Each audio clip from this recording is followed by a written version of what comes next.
push record, and I remember to push record this time. So, as most of you know, I'm Matthew Lin. I'm the science education intern. Oh, that's right, the time. In the fall. Assume you don't know us. Okay. In the fall, I will be a junior at Cornell, majoring in biology, minoring in music as well as education. In 5 years, I hope to be a high school biology teacher and perhaps coach cross country. For my internship, I'm addressing 3 overarching needs. The first is that of accessibility, in which not everybody who can get to Shoals can understand what Shoals is all about. The second need is that of outreach, so even if people do know about Shoals but want to learn more, there may not be enough information available to them. And then finally, we have the need of authentic learning, in which you have cynical students asking, where's the real-life example of this? And teachers may not be able to have a proper answer for them. As such, I present 3 solutions, which are the overarching goals for this internship. The first will be the fieldwork tour, in which all of the wonderful fieldwork is brought from Appledore to the classroom using digital media. The second will be an interactive map in which potential students and researchers can learn about what resources are available to them on the island. And then finally, we'll have a marine curriculum in which real photo and video data from the Isles of Shoals will be brought back to the classroom. Students can test their own hypotheses using these data, and then they can also take new data for our scientists. So you might be wondering, why is this virtual? Why is it at Shoals? Why is it marine? Why is it science? To start with virtual, it is a lot easier to do virtual field science than real field science. As you all are aware, it's kind of difficult to get out here, and if you live halfway across the country, it's even more so. And as such, we'll bring Shoals to the students instead of the other way around. As respect to why is it Shoals Marine Lab and not anywhere else in the country, we do Shoals because we have many longitudinal data sets, whether that be from terns or seals or gulls or intertidal transects. We also have a marine science teacher training program in which we can have a delivery method for all of our wonderful curriculum packages. And for marine, it is very important because millions of people depend on the ocean. There is more ocean on the surface of the earth than there is land. Many people live next to it and always have it as a part of their life, and it's important to learn where you live. Finally, with respect to science, it is important to always train the next generation of scientists, inspiring young people to show them that science is awesome. And we can also have the added benefit of showing those who are perhaps target identity groups to show them that yes, you too can do science. For my internship, here are the overall dates. I arrived here on May 29, and I will depart August 9, 5 days before the Marine Science Teacher Training Program in August 14.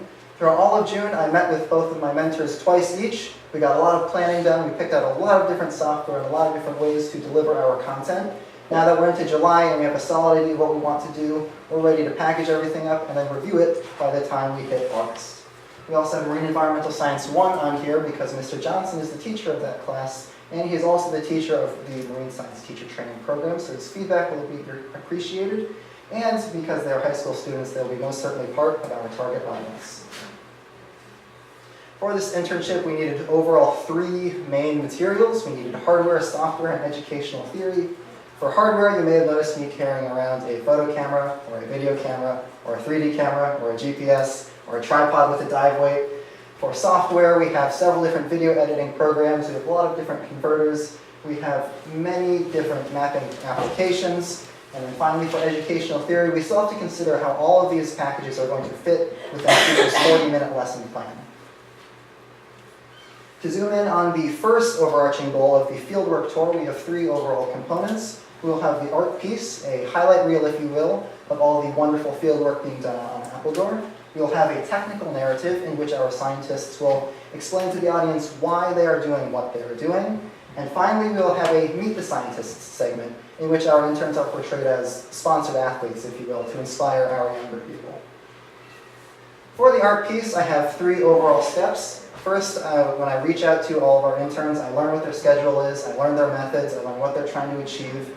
And then during the second pass, I'll bring the photo or video camera, highlighting what I feel to be the most important aspects of their internship. And when I put that all together, I make sure I emphasize the fieldwork, but also keep in mind that writing lab reports and doing R and such are still very much a part of the process. Secondly, with the technical narrative, the goal is to portray to students why people are out here and why they're doing what they're doing, why this is important and why it matters to the audience. We'll have students understand the question that all of our interns are trying to answer, so that way we can relate the scientific method about which our high school students are learning within their classroom. And of course, we'll demonstrate the methods of each of these experiments and showing them how they're attempting to answer their question. Finally, within the fieldwork tour, we have the Meet the Scientists segment, in which we have our age-approachable interns being our role models for our students. So as an academic scientist, you often have to go through college, and then your master's degree perhaps, and then your PhD, and then be postdoctoral, and then get hired, and then hopefully have a good career, and then hopefully have awesome publications to show everybody. And that can take a while, and that's of course part of the process, but de facto it is easier to relate to people who are relatively younger, perhaps around the age of the interns. And as such, we hope to use our interns who have inspirational stories of why they got interested in marine science to show the high school students that yes, science is awesome. Moving on to the story map component of the internship, you may be wondering what is a story map. So that is an Esri term for their own program. So to use an example of scaffolding, you'll start with Google Maps. Within Google Maps, you can use it for navigation, but you can also click around on all of the buildings. You can see information, you can see pictures, you can see text, you can have relevant links. You can learn about what you are seeing on the map. And we hope to do this for Appledore Island. Within the story map, we hope to highlight the student life, so students can understand what it's like to live out here and take a class. We hope to highlight the marine research resources, so any scientists who wish to come out here and carry out research can understand what kind of studies are being done, as well as what resources are available to them. And finally, we have even more awesome reasons to visit Appledore. So here's an example of the Esri story map. Within this is called the Esri story map shortlist, in which one can put in only photos and or text placed on top of a satellite image. So for example, this is what the last year's Marine UNH volunteers made, so they have some information on the different types of classes. For me, I hope to highlight the eating, sleeping, and studying of being a student. So here's where the food is, here's brunch, which is awesome, here's where your classes are going to happen, here's PK, here's what a dorm looks like, and show them that yes, come take a class at Schultz. Here's another example of a map. This one is a KML visualized in Google Earth. All of the blue push pins and blue trails are places I have physically been using the GPS. So I've walked around this island many times with the GPS, the photo camera, and the 3D camera. For the researchers, we hope to highlight the facilities. So for example, you have the wonderful basement of Higgins with all the flow-through tables, and even your own office if you're a scientist in residence. We have all the wonderful transect sites around the island with the historical data sets. We have the dive sites, we even have snakeboards if you like that. And if you prefer terns or seals, we also have White Island as well as Duck Island. And here's a third example of yet another type of software one can use to bring Appledore to the classroom. This is GoPro's Color Panotour program, in which one can put together various 360-degree photos and navigate within them as if you're using something similar such as Google Street View. And this is also very awesome because we have a 3D camera. But if you are another person who would like to come out here, you might wonder about sustainability. How do we make it work on an island 5 miles off the coast?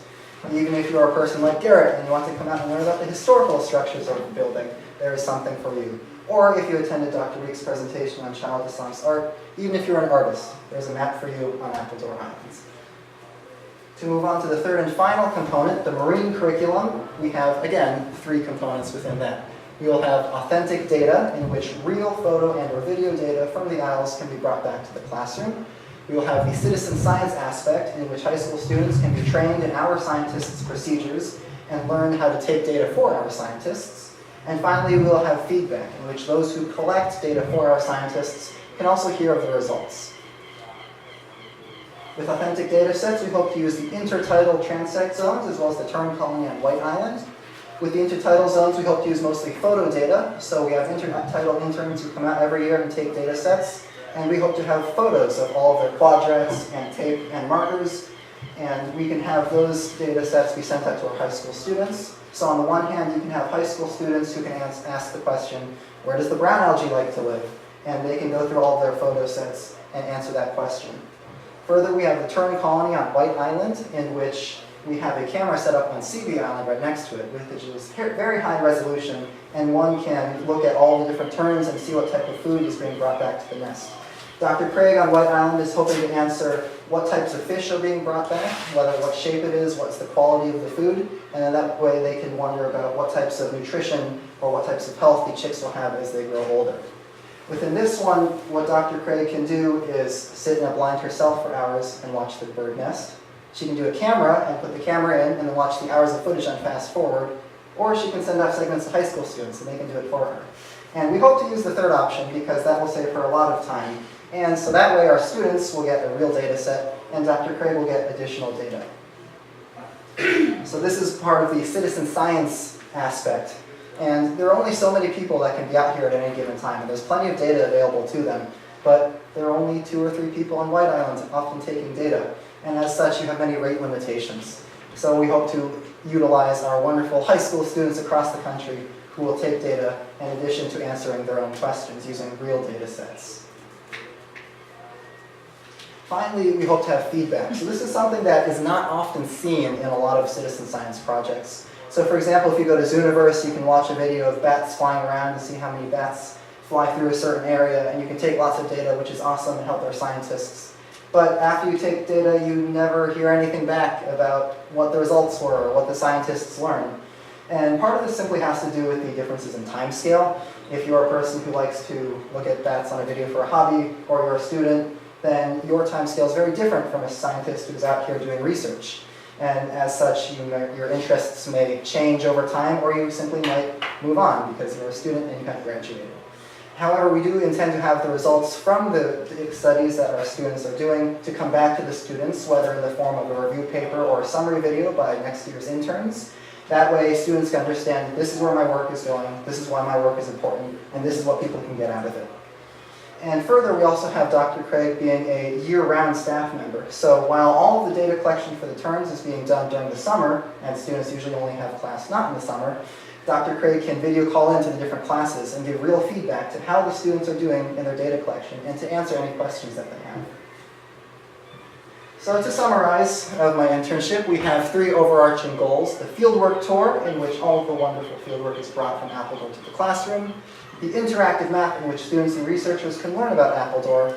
And finally, the marine curriculum, in which authentic data is brought back to the students. The students can take data for us and answer their own questions. Thank you.